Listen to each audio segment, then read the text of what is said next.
What is the flaw in this argument? What's the conclusion? We should accept the proposal to demolish the old train station. We're all okay with that. In a nutshell, why should we accept the proposal to get rid of it? Why should we demolish it? People who are opposing it have different motives. Because the people who oppose it Are old.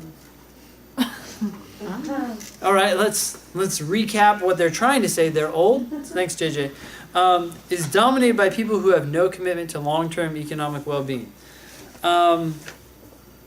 Does that mean that they are wrong? No, this is a very strange thing. It's sort of like my father says that I should go to law school. My father is consistently obsessed with archaic notions of careers.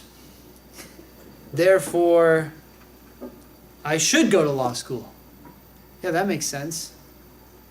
Maybe your father's right, even if your father's got poor motives or whatever. Okay, so we're looking for an answer choice that does the same thing.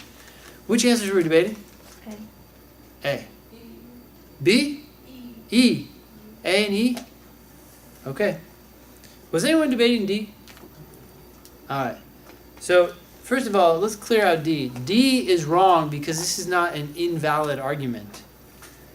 The committee should endorse the plan to postpone construction of the new expressway. We should postpone construction. Why? Many residents that would be affected are fervently opposed, and the committee is obligated to avoid alienating those residents. Well, then you should do what they want.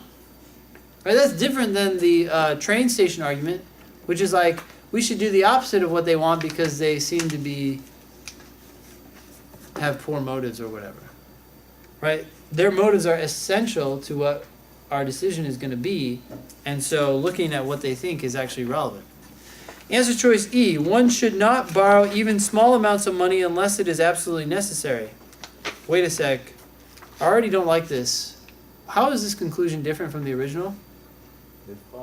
It's got a conditional statement. Unless is if not, right? We didn't have a if then in the original. You guys okay with that? Let's keep going just for the heck of it. Once one borrows a few dollars, the interest starts to accumulate. The longer one takes to repay, the more one ends up owing, and eventually a small debt becomes a large one. We never talk about what in this answer choice. Yeah? The other party, the other side. Yeah, what they think and how they're like opposed and they have bad ideas. Okay. A. Our country should attempt to safeguard works of art that it deems to possess national cultural significance. Okay, that's fine. So far, so good. These works might not be recognized as such by all taxpayers. Wait a sec. They might not be recognized? It's a lot weaker than the original. Remember the original said that they vehemently oppose it? Or even all critics. Nevertheless, our country ought to expend whatever money is needed to procure all such works as they become available. This is like, regardless of what they think, we should do this because this is the right thing. Answer choice, or the original argument was like, we should do the opposite of what they're saying because they have bad motives. Like, it actually takes into account what they're thinking and then decides to do the opposite. This is just like, hey, regardless of what they think, this is what we should do. You guys sense that difference? Anyone still tempted by A? I can't remember who was tempted by A. Yeah. Do you feel good? I just thought that C didn't have like somebody opposing it like the original one did. Okay, let's take a look. So You should have your haircut no more than once a month. Such a benign subject. After all, premise indicator, beauticians suggest that their customers have their haircut twice a month, and they do this as a way of generating more business for themselves.